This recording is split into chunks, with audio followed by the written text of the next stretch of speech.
Yes! Welcome to the Make America Garrett Again podcast, your cure for the mainstream media. This show is your safe space to talk about persuasion, politics, and the effect they have on your life and liberty. Episode 1. We are here. We finally made it. I'm not going to lie to you right now. I feel like Matt Foley. I feel like I'm all hopped up on caffeine. I feel like I'm just ready to bust out of the basement and go crazy on your coffee table. Welcome to the show. We've had a few test episodes. You are welcome to go back and listen to those. I've been debating when to do the first episode, and pretty much now I've got the sound worked out. I've got the show format worked out, and the only thing that I need to do is get the scheduling down, but I believe that you are a reasonable person, and you're going to be willing to work with me as we get that settled in. We're going to get together here, and we're going to talk about what's going on in the world of current events and politics. When you read these news stories on your Facebook feed, when you see it on the news, when you catch it on the radio, everybody's got an agenda that they're trying to put forth, and they've got a narrative that they're trying to drive home.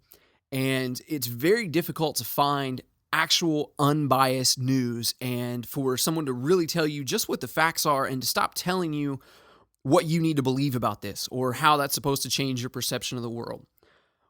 I got a couple promises for you. Number one, I'm not going to waste your time. I'm not just going to read these news articles to you verbatim.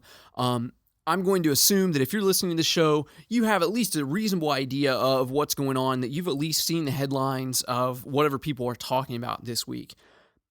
I'm not going to waste your time. I'm not going to talk to you like you're stupid. If you're here, I believe that you're an intelligent person and you're looking for a little bit more than just the mainstream narrative for these things. So my goal is to go in with you and look at these things in the light of not what is the narrative, not what are they trying to convince you to do, but instead, what does it really mean? What are they trying to get at here?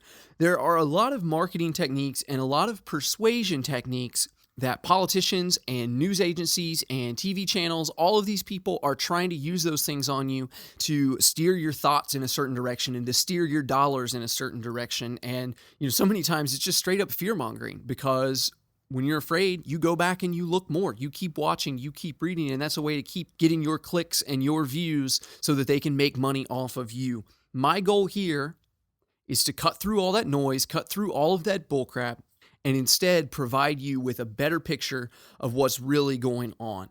I'm not going to tell you what to think. I'm not going to tell you what to believe, but I am hopefully going to be able to challenge some of your views and some of your beliefs to make you question, is this something that I really believe, or is this just what I've always been told in school and by the media? Now, when it comes to being unbiased, it's basically impossible. We all have views. We all have beliefs. We all come from different backgrounds that have shaped the way that we look at the world, and they've shaped the way that we look at politics. I'm no different. The big difference with this show is I'm going to come at you up front and tell you from the very beginning, this is what this show is based on. These are where I'm coming from. When we look at any issue, when we talk about any story, when we debate any problem that needs to be solved, I promise that I'm always going to come to you from our 3 guiding principles of this show: peace, property rights, and free markets. Everything that we talk about is going to come back to those areas. Everybody just expects you to be reactionary. Everybody expects you to just fly with the wind. However we feel about this story is where we're going to go with it. And of course, we know that, normally we have rules, but there's going to be exceptions to that rule, and this is one of those exceptions. And I don't want to do that here. We are going to have a firm foundation. So once again, peace, property rights, and free markets. We're going to talk about what those mean as we get into it, as the show unfolds, and as we continue with future episodes. But I just want you to know up front, this is where I'm coming from. And honestly, I don't expect you to have too much trouble getting on board with that. Most of us are very peaceful people. We don't want to fight with anybody else. We don't want to hurt anybody else. Property rights are as simple as you don't come to my house and try to take my things. I won't come to your house and try to take your things, and we'll both be happy. And finally, free markets means that you don't need somebody looking over your shoulder telling you how you're supposed to spend your money, what your money is supposed to be spent on, or what your money is supposed to be worth. Now, I think that that's pretty fair. Hopefully you do too. And with that being said, we're going to jump right in. My first story I've got here is from Pluralist. And In test episode number 3, we talked about this Jussie Smollett thing. And at the time that we recorded that episode, everything had just kind of come out. The Nigerian brothers had come clean and said that they helped him orchestrate this attack and that it was all fake and it was all planned. Since then, the charges have been dropped against him. So I'm going to jump right in here. Headline says, police furious that Jussie Smollett got off after pressure from Michelle Obama aide. The Chicago Police Department is furious that charges against actor Jussie Smollett were dropped Tuesday, according to reports. Local media said police are confident in their evidence against the actor, who was last month charged with 16 counts of disorderly conduct after being accused of staging a fake hate crime against himself on January 29th. Unless you've been living under a rock, and probably even then, you've heard about what happened with Jussie Smollett. And I'm sure no doubt you have an opinion on the matter. Now, I've said from the beginning, I was a little surprised to see the media even cover this story. As soon as we got pretty good evidence that he had faked the whole thing, I expected them to just drop it and not talk about it anymore. But apparently they couldn't pass up a good controversy, which is fair. You know, when we have polarizing issues like this and we have all of these different tensions at play, you know, it makes for a good story. It makes for something that's interesting, especially with the twists and turns that have kind of come out of that. Now, at this point, Jussie Smollett is walking free. I saw some pictures and headlines that he's apparently vacationing in Hawaii now, and, you know, they showed a picture of him being happy, and of course, you know, that's supposed to upset you even more that this guy's walked free. The story's kind of pivoted away from him and is now focusing on Cook County Attorney Kim Foxx and her involvement with this whole thing. Now, there's a lady named Tina Chen, and she was Michelle Obama's chief of staff. Somebody in Jussie Smollett's family put her in touch with Kim Foxx, and they asked Kim Foxx to get the Chicago Police Department to hand the case over to the FBI. This happened in Chicago. Chicago Police Department was investigating it, but the family of Jussie Smollett claims they were worried about leaks coming out of the police department, getting out into the press, and everybody finding out, you know, whatever his business was, making it more difficult for him to get a fair trial. And, you know, as those things come out, obviously they can hurt your career as well if you're a public figure like he is. They got a clip from an email here. Spoke to the Superintendent Johnson, Fox emailed Chen the same day. I convinced him to reach out to the FBI to ask that they take over the investigation. He is reaching out now and will get to me shortly. Tina Chen texted a similar message to Smollett's family member, who replied, OMG, this would be a huge victory. I make no guarantees, but I'm trying, Kim Foxx wrote back. The family claimed they were worried about leaks. What's probably more likely is between Kim Foxx and Michelle Obama's staff, they probably had friends in the FBI who they had good faith that they were probably just going to sweep this case under the rug. They were just going to throw it out, say, well, you know, the guys got away, whoever they were, it was a terrible thing that happened. Sorry, we've got nothing. And that was going to be the end of the story. And there will always be, you know, this little cloud hanging over Jussie Smollett's head saying, you know, maybe he did it, maybe he didn't. But with this kind of accusation or this kind of report that someone did something that terrible, honestly, it takes kind of a bold person to press against that unless they have a lot of evidence. Now, as we've learned, as it unfolded, the police did have a lot of evidence, and they did have a whole case that Jussie Smollett was now the focus of the report and not the people who had supposedly committed the crime. So the cops aren't stupid, and they could tell that something was going on. And as they started poking around and digging around, they found out that this was going on between Kim Foxx, Michelle Obama's chief of staff, and Jussie Smollett's family. As a result, they pressured Kim Foxx to recuse herself from the case. Now, let's be honest here. This isn't the first time that somebody's managed to get off with a crime that they've committed, right? This isn't the first time that someone has ever called in a few favors and got somebody to drop the charges to a much lesser charge, or just to throw them out completely and just forget about it. The police are familiar with this. The police have seen this kind of thing happen before, and a lot of them may have even been involved with it in the past, with the same thing happening with a different person. But in this case, the police are upset. The police are angry that someone has really pulled the wool over their eyes like this, and then they find out that this Cook County attorney is the one who's kind of orchestrating and behind all of it to try to make it happen. So they pressure her to recuse herself from the case.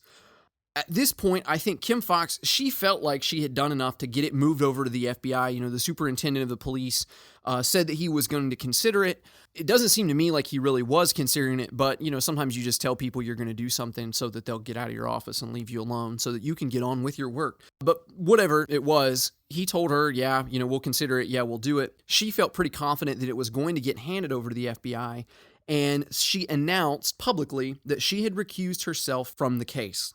At that point, the police continued moving forward with their investigation against Jussie Smollett, who, at this point, he's looking at 16 counts of disorderly conduct. But then, suddenly, all charges against Jussie Smollett were dropped in exchange for the $10,000 that he paid in bond and the community service that he had already done. Ironically enough, that was at a political event with Reverend Al Sharpton. You're going to see differing reports floating around there. I think the bond was $100,000.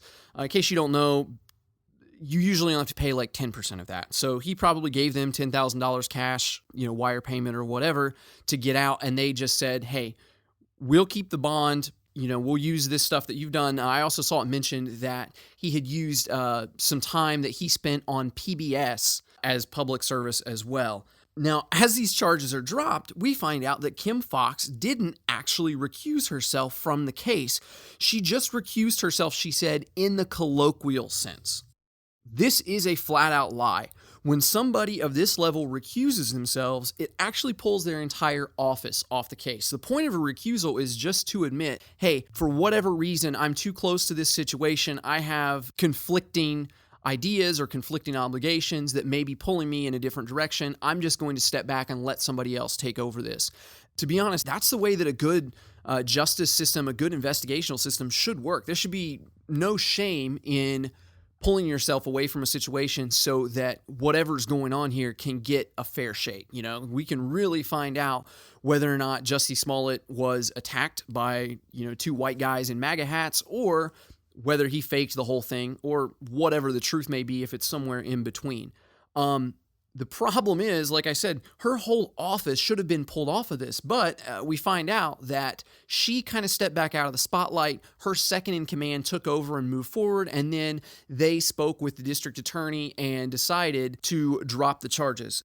The district attorney kind of came out and basically said that they looked at the charges, they looked at what he was up against, and the district attorney also made it very clear that he didn't believe that Jussie Smollett was exonerated, but that they just believed that this was the best possible way to handle this situation and just to sweep it under the rug. Now, what probably happened was, if I am Jussie Smollett's lawyer, I'm going to them and I'm saying, look, this guy is a celebrity. This guy is a well-known black gay man who you are going to put in jail for a nonviolent crime, and he's going to be in jail with violent offenders. This is going to make it dangerous for him to be there. It's going to make him more dangerous in the future. It's going to make it harder for him to get a job in the future, which pushes him back toward crime. And if anything happens to this guy, it's going to be all over the news because everybody knows who he is. And so if somebody beats him up or somebody kills him, you're looking at a public relations nightmare because you put a nonviolent person in jail and they died on your watch, and it's somebody that everybody knew and somebody who is a member of some protected classes who is at a greater risk in a general prison population. That's what I think the argument was coming from the lawyer to the district attorney office. On top of that, you've got Kim Foxx and her people working with Michelle Obama's chief of staff and her people trying to get everything moved over to the FBI where they can get a case that's a little bit more in their favor, and everyone kind of just decides, hey, we're going to drop it and move on with it. Now, the police are furious. The mayor is furious. A lot of the people in Chicago are really upset about this. You've got conservatives who are really upset about this because they felt somewhat vindicated that somebody accused a member of their camp of this horrible, racist, homophobic crime. And finally, they find out that, they didn't have anything to do with it and that the whole thing was actually just a big hoax, and they wanted somebody to pay. And now it doesn't look like he's going to pay. And the police feel like, they've been duped and they want somebody to pay for it. But Jussie Smollett walks free because he was able to call in a few favors. Now, the big questions that we're left with are, how does something like this happen and who is to blame? And we're going to answer that question. But first, let's jump to another story from the Washington Post. The text says here, it all started last Monday, that's April 1st, when police in Barboursville, West Virginia wrote on Facebook that a woman had called 911 and told dispatchers that a strange man had tried to grab her 5-year-old daughter while she was shopping at a local mall. The woman, later identified in court records as Santana Adams, told them that she had scared the stranger away by pulling out her gun. When officers showed up on the scene a short time later, they spotted a man by the food court who matched the description she had given them, police wrote. He was promptly arrested. This is obviously a scary situation, right? As a parent, this is your worst nightmare. This guy tries to grab her child by the hair and drag her away. Luckily, the woman is armed, and the woman pulls a gun on the guy, scares him away, and all is well, right? They talk about how the comments on social media were along the lines of, so glad that this woman had a gun, so glad that this woman took the steps to protect herself.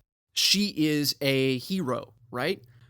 Story says, but less than 24 hours after Mohammed Fathi Hussein Zayan, age 54, of Alexandria, Egypt, was booked into jail on felony attempted abduction charges, the panic-inducing story had completely fallen apart. Long story short, the police went in, they started asking for witnesses. There were no witnesses. They started looking at the security tape. The people had both been in the store at the same time, but there was no indication that they spoke to each other, had any contact, that he obviously didn't have any contact with the daughter or anything like that. And then they both left the store relatively close to the same time, but they just went opposite directions and didn't appear that they had seen each other at all even. At this point, she went back and said, maybe he just patted my child on the head. Maybe it was just a cultural misunderstanding. But at this point, you've already thrown a guy in jail, and you've already told the police in a call to 911 that this guy tried to grab your kid and drag her away by the hair.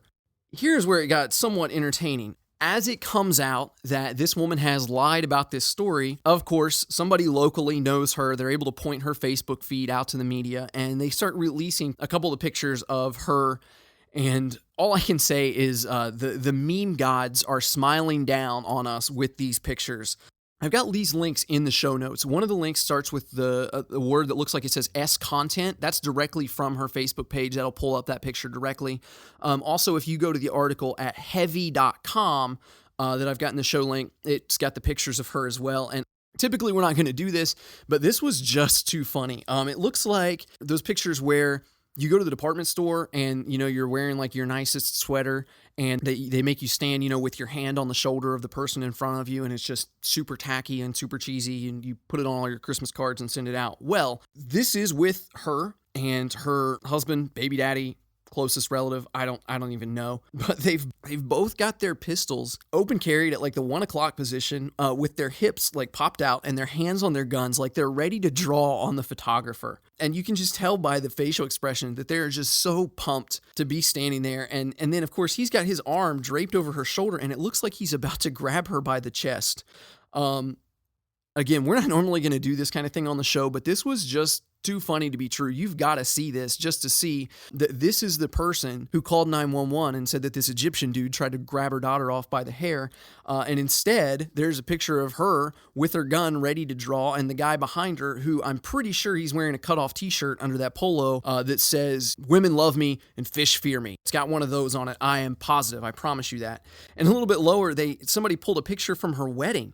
And what looks like to be her dad standing there beside her, he has a long rifle kind of balanced over one arm, and he can barely hold on to it because in his other hand, he's got a pistol. And the pistol is pointed kind of back and beside him right at his daughter's head. And then somebody standing off to the left of the picture, it's kind of cropped off, is also holding a pistol next to the groom, and it also appears to be pointed either right at her gut or right at the father. My description is probably not even doing it justice, but you've got to look at these.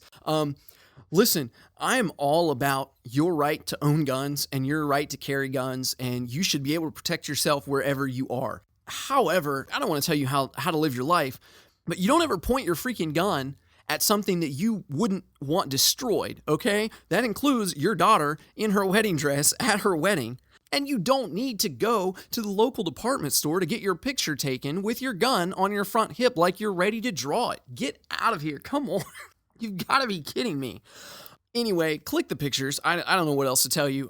We're not normally going to do that on this podcast, but this was just, these are memes in the making, I promise you. So anyway, those pictures get out, and it appears that she couldn't wait to pull her gun on somebody. And then as the details come forward, it looks like she didn't even draw the gun at all. She is now looking at a $500 fine and possibly 6 months in prison, and police are pursuing charges on her. They've got pictures of her when she went in for her arraignment and all of that.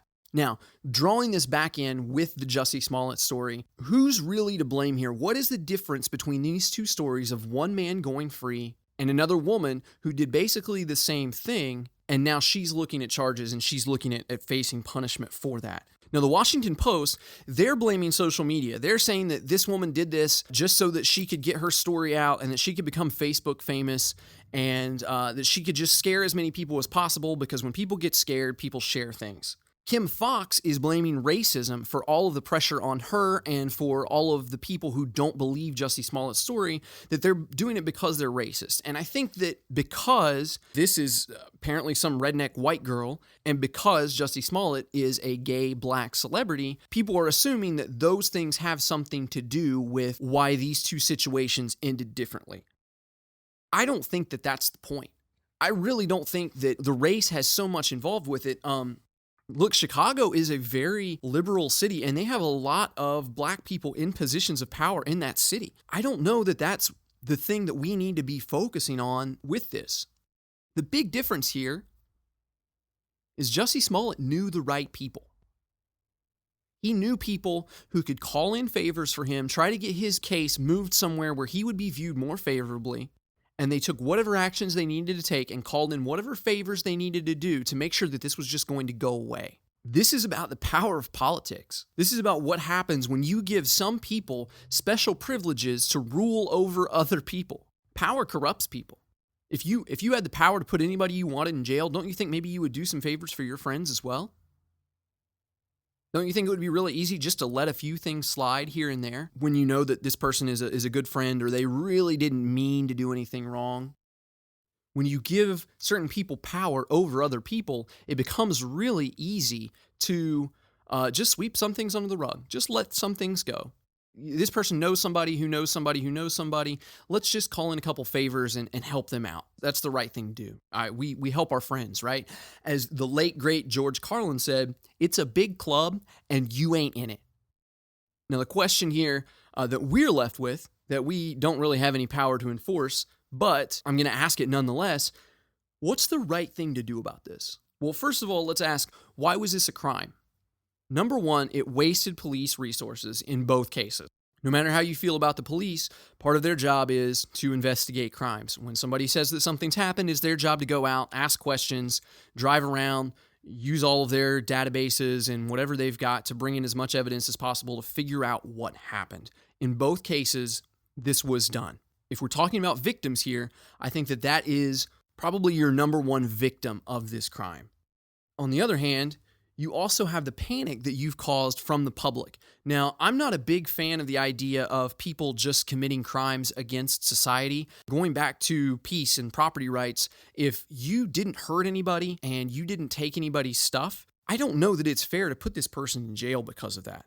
But the point of the crime, of each of these crimes, is they really took advantage of the public's fear of some of the worst things that could possibly happen. If you listen to Police Superintendent Eddie Johnson from the Chicago Police, he is furious over this. He is fuming mad because he's an older black man. He lived through a time when it was very possible that some black guy could have been jumped in the street and beaten up because of what his race was. This guy has lived through that, and to hear this story of this thing happening today may have brought back some of those kind of images and those kind of feelings and those kind of fears that he actually lived through. In this Santana Adams story, where she goes and reports that someone tried to kidnap her child out from under her, and luckily she was prepared enough to fight back. As a parent, that's your greatest fear, is somebody taking your child and you not knowing what's going to happen to them. Of course these stories are going to make the news. Of course people are going to be impassioned about these stories. And of course people are going to be upset when they find out that you just lied to them so that you could get your 15 minutes of fame. Now, many people are calling for both of these people to be put in prison, that they should serve jail time for that. You're free to feel that way if you want, but I think that if I came to your house and I destroyed something that you owned, or I hurt someone that you cared about, or I wasted your time in your business and wasted a bunch of your time and money by deliberately lying about something, to me, it doesn't seem right that the best punishment should be that you have to pay to feed, house, clothe, and protect me in a cage for an extended amount of time. Now, to some of you, that may be neither here nor there. You may not really care, but that's just something that I do want to throw out there, that I think if we want to talk about the proper reparations for this, and you want to talk about the proper way to deal with a non-violent crime that's been committed, it just doesn't make sense to me to put them in jail and to make the very people who they have supposedly injured in this act, they should be the ones footing the bill for this person. And then that person gets out of jail and they can't get a job because they've got a felony on their record. And now you're paying for their welfare. So their health care is paid for, and they're getting subsidized housing and all of this stuff. To me, that's a problem. And I think if you want to fix these type of things, they should be fixed in a civil suit. We see that the Chicago Police Department is moving toward, hopefully filing a suit against Jussie Smollett to try to get back I think they said $130,000 is what they spent investigating this. You take one step further back and you're looking at the people that they've supposedly harmed by telling a lie and preyed on their biggest fears. That would be a little bit less important to me, but maybe you could do a class action lawsuit or something like that. Again, that's not really the point of all of this, but I wanted to draw these two stories together and say that I think that the big difference here isn't so much the race of the people, it's the people and their connection to other people who have power. And on top of that, just that, I don't know that we should be throwing everybody in jail for every little thing that they've done wrong. There should be better ways to pay people back for that. And I think that looking at some kind of real community service, looking at some kind of real monetary reparation for the wrong that you've done, I think would be a lot more effective, and it would be better off in the long term, that you could actually just recoup what you've lost and move on from it, instead of ruining a person's life for something and then, ironically enough, you're the one footing the bill for it from here on out. Now, toward the end of this Washington Post story, they also kind of place the blame, and they even mention it in the headline, that social media is partially to blame for these kind of things happening. Now, if you want to go back to test episode 3, I give you my theory as to why I think Jussie Smollett may have done this and who is to blame for him doing this. You want to go back and listen to that? Let me know what you think. Maybe you agree with me. Maybe you think I'm full of crap. Either way, that's fine. We'll still be friends. But since the 2016 election, the media has really started to kind of focus in on social media and focus in on the problems that come along with that. Especially over the past year or so, they've really started to turn the screws to Facebook. Now, that's why at the end of the story, Washington Post tries to blame social media for what this girl did. And that, she just did it for the attention or whatever, and that social media made it easy to happen. The reason for that is, referencing back, again, I believe I talked about this in test episode number 3, up until just the past 10 years or so, they've always had their way with what story that they could tell. In the beginning, there were 3 news channels, and that was the only place you were really going to get much of your news. As it expanded, there were a few more news channels, there were a few news sites, but now on social media, people can share news from wherever they want to share it from. Things can be reported on Twitter before they ever find out from anybody else. I probably should look it up to confirm it, but I've heard that when Osama bin Laden was killed, the first person to tweet about it was actually The Rock, because he had a friend who was a Marine, and that person told him, and he was able to go live with it before any other news agency was able to do that. That's a lot of power to have, and news can travel quickly, information can be spread quickly, and that takes power away from the news agencies. And everything that they do is about power. And when you're in business, obviously you want to have the biggest market share that you can. And before, the mainstream media had a stranglehold on the power, on the information, and now that's starting to slip away from them. And they want somebody to pay for that. And social media is one of the likely targets. So they are leaking more and more stories about the privacy concerns that go along with Facebook and Twitter, with the ideas that they need to be blamed for any kind of terrorist attack that happens. You had the thing in New Zealand, and of course, what is Facebook going to do to stop that? What is Twitter going to do to stop that? Instead of the bigger question, which is, how do we stop these people? And again, I mentioned part of that in test episode 4, if you're interested in going back to that. There's a really interesting theory from Hannah Arendt, who predicted back in the 70s why we were going to have such a rise in violence in the coming years. Now, Mark Zuckerberg went to Congress and testified before Congress. If you want to watch the videos, you can. You really haven't missed much. It was basically a bunch of old guys trying to grill this young guy about something that they absolutely did not understand. It was about one step away from you helping your grandma get her dial-up connection set up. What is an internet was kind of the overall tone of the whole thing. The important part is Lindsey Graham was really grilling Mark Zuckerberg over this, and he kept asking Zuckerberg repeatedly, would you be open to regulations for your social network? And would you be willing to help us decide what those regulations should be? And Mark Zuckerberg said, yes, if they're the right regulations. This story is also, all my stories are linked in the show notes, but this one is linked twice. Basically, there is a text version and there is a video by John Stossel that's pretty much the same as the article, but whether you want to watch the video or read it, they're both available there, so you can do whatever you want. The big question is, why would a company be willing to accept regulation? Why would you ever volunteer for that kind of thing? You've learned in school, regulations are what keep businesses small, and regulations are what keep monopolies from taking over, and regulations are the reason that all of your food isn't tainted with E. coli and why your car just doesn't explode while it's driving down the road, because if it weren't for those government regulations, all of those things would happen for sure. Well, not so fast. The biggest, most important thing about regulations are they're expensive.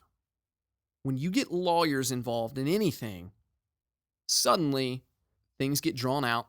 You're paying people hundreds of dollars an hour to sort through all of this legal jargon and all of this information that doesn't make sense to anybody but the other lawyers. And the costs add up quite quickly. Now, if you're Mark Zuckerberg, you run one of the biggest companies in the world, you have the most money out of almost anybody in the world, those are minor issues that you have to deal with. But if you're a startup company just trying to get off the ground, that makes it much, much, much more difficult to really start from the bottom, because if you don't have much money, you can't afford these lawyers. You can't afford these regulatory committees. You look back at guys like Steve Wozniak and Steve Jobs and Bill Gates who built their empires out of their garage. They couldn't have done that if they had to buy legions of lawyers to go through thousands and thousands of pages of paperwork just to decide whether or not they were allowed to solder a motherboard together without a license. From this article, as Yaron Brook, chairman of the Ayn Rand Institute, says, Microsoft in the early 90s was the largest company in the world, incredibly successful. They spent exactly $0 on lobbying, on cronyism, on lawyers. They had no presence in Washington, D.C., not a single lawyer, not a single building. Instead of investing in lawyers and lobbyists, Microsoft spent money on technology. But then the sleepy codgers in Washington, D.C. noticed Microsoft's success. They were literally brought in front of Congress, recounts Brook, yelled at by a Republican, Orrin Hatch from Utah. He said, "You guys need to get involved here in Washington, D.C. You need to build a building here, hire lawyers here." The unspoken text, "You need to bribe me." The company didn't immediately obey. Microsoft said, "You know what? Leave us alone," says Brook. "We're busy. We're running the biggest company in the world. There's a lot to do." But that wasn't the end of it. 6 months later, knock on the door at Microsoft. "We're from the Justice Department, and we're here to prosecute you because you're offering customers a product for free." Internet Explorer, at a time when customers were paying money for Netscape, they offered it for free. The government called that a violation of antitrust law. Free services might make Microsoft too popular. For 10 years, they had to fight that lawsuit, and they lost. They got regulated. They got controlled. Guess how much Microsoft spends today in Washington, D.C.? Tens of millions of dollars. A company that should focus on pleasing customers had to start thinking more about pleasing government.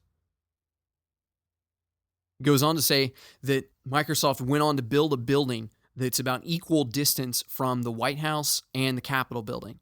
they are now accessible to Congress. They now spend so much money trying to help the laws get written so that those laws are written in their favor. And when they didn't want to play ball, when they just wanted to mind their own business, Congress went after them for giving out a free product. The logic behind that was that because Microsoft put Internet Explorer on all of their computers that came with Windows for free, that they had an unfair advantage over Netscape. And, I'm sure later on, you've got Chrome, you've got Firefox, whatever, but that they had an unfair advantage over those companies because theirs was built in with the product, a product that they built. Of course you could put your own stuff on that. Why wouldn't that make sense?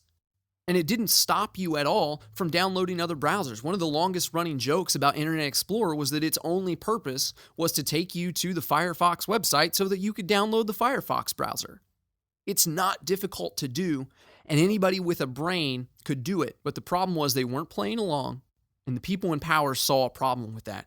Google is looking at the same issues right now because they bundle Google Maps and Google Chrome on all of the Android phones.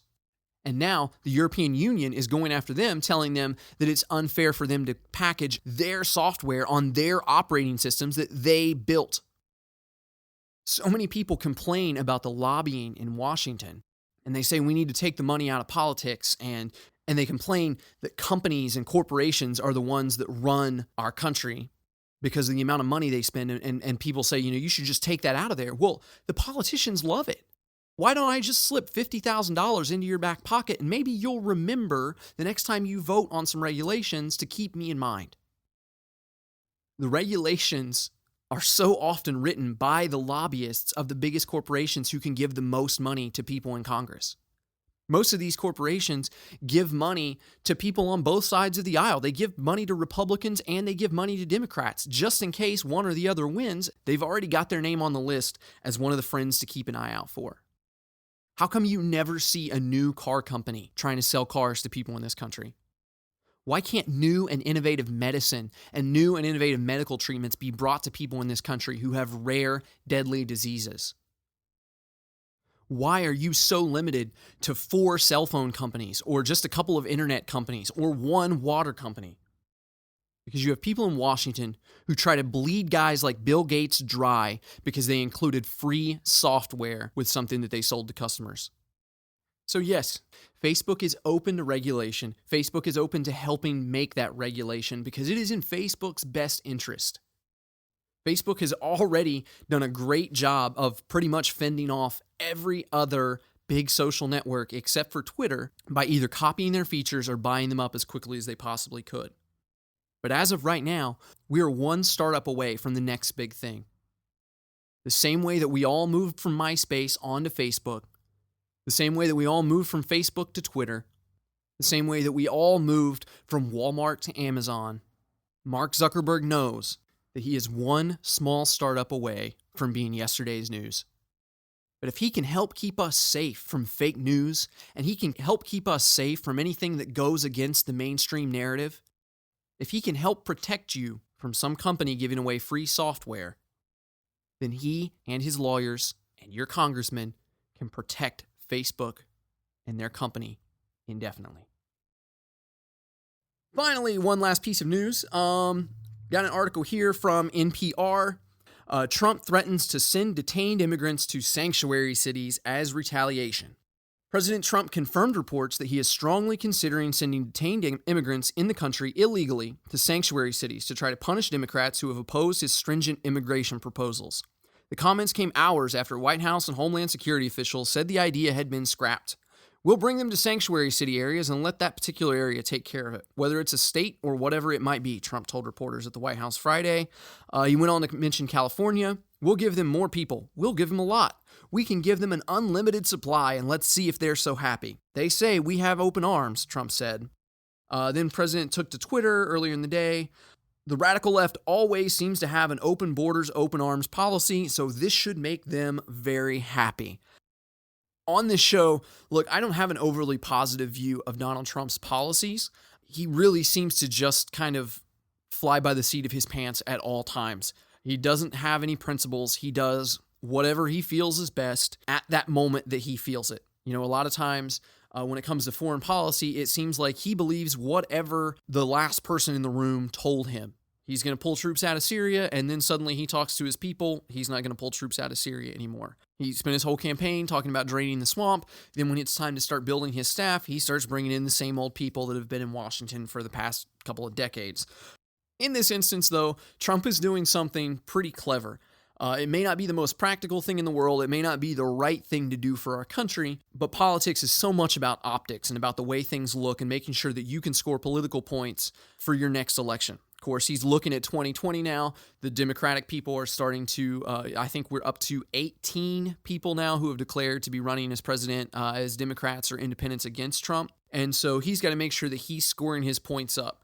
And in test episode 1 of this show, I talked about the wall. My first 2 episodes had a very different kind of format than what this is. But if you're interested in that kind of thing, you're welcome to go back and look at it. But the biggest thing to take away from that is I don't care what you think about the wall. I could care less. Build a wall, don't build a wall. It doesn't matter. It's not going to make much of a difference.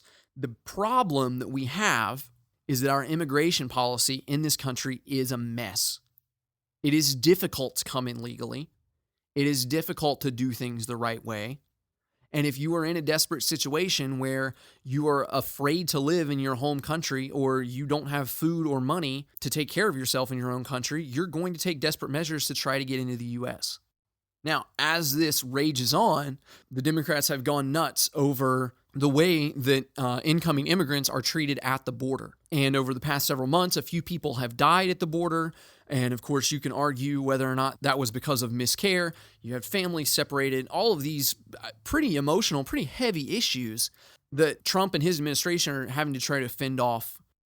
Now, what Donald Trump is doing here is he's trying to play himself as the negotiator that he brags about being so much.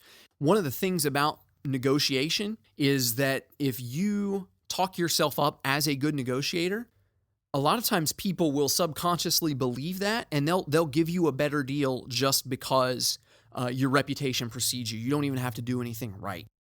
So much about Donald Trump has been the perception of who he is or the perception of what he's doing, and not even so much the actual content or the practicality of what he's doing. Now here, he is essentially offering to negotiate with the Democrats by giving them some of what they claim to want. And by offering to send more people to the sanctuary cities, he's doing a couple things. First of all, he's placing the burden of action back on the Democrats. They're the ones who have been saying, you need to let these people in, you need to let these people in, these people deserve a safe place to live. And he's basically saying, okay, fine. If that's what you want to do, let's send them to the most liberal cities. Let's send them to the place where there are the most people who say that they want to welcome these people with open arms. Let's send them in. You take care of them.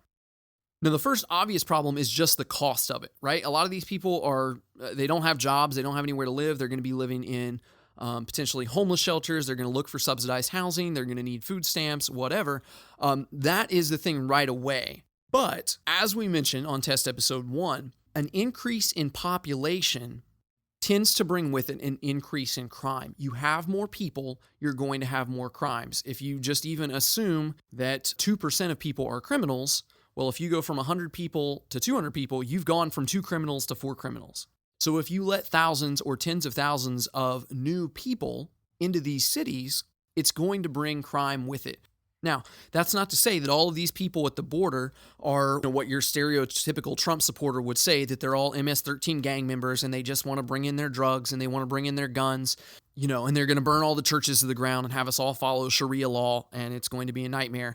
That's not what I'm saying, but there will be more crime because there are more people. So, with Donald Trump sending these people to sanctuary cities, those cities are going to receive an additional financial burden, and they're going to receive an additional crime burden. And then it's up to the conservative side of the media to try to bring those things to light, and that those things can be campaign fodder going into the 2020 election. Now, the Democrats probably understand what he's doing, and now they've got to find a way to fight back against this and say, wait, we don't want to do it this way. And that makes them look like they're going back on their word, and it makes them look like maybe they're not so compassionate about these people after all. Not going to carry water for Trump here on this show, but when he does something that is somewhat meaningful from a from a political standpoint or just from a persuasion standpoint, we're going to talk about those things, and we're going to talk about what he's really doing. And my goal here on this show is not to be so emotional that we stray from the facts and that we just get so caught up in the talking points that we miss what's really going on. But instead, I want to point out, what does this really mean? What is this person trying to do? What are they trying to convince you? And hopefully that can help you as you watch the news to spot these kind of things. Hopefully it can help you, maybe in your job and your personal life as you deal with other people, that, you learn how people are trying to move you and persuade you, and maybe ways that you can help yourself in that way too. If you like the show, feel free to reach out to me. Let me know where you're listening from, what you think, what you want to talk about here. I'm on twitter.com at Garrett again, Garett, just one R in Garrett. And I'm also at facebook.com/Garrett again. I don't do quite as much on Facebook because honestly, their algorithms just keep trying to push me out, and I'm debating as to whether I even want to stay on Facebook at all because it's not helping me reach many people. But what you can do is share this podcast with your friends, send a link to somebody, and we'll be back again. We're going to be doing this show more and more regularly. I'd love to get up to once a week and then eventually get up to maybe even a couple times a week. I've already promised you, we're not going to do the mainstream talking points. We're going to talk about what's really going on here. So if you want to be bored, listen to NPR. If you want to hear people running around with their hair on fire, listen to CNN. If you want to bow at the altar of the almighty GOP, then listen to Fox News. But if you want something better than the mainstream talking points, click that subscribe button and come back next week. Till then, stay kind, stay vigilant, stay free. Get out of here.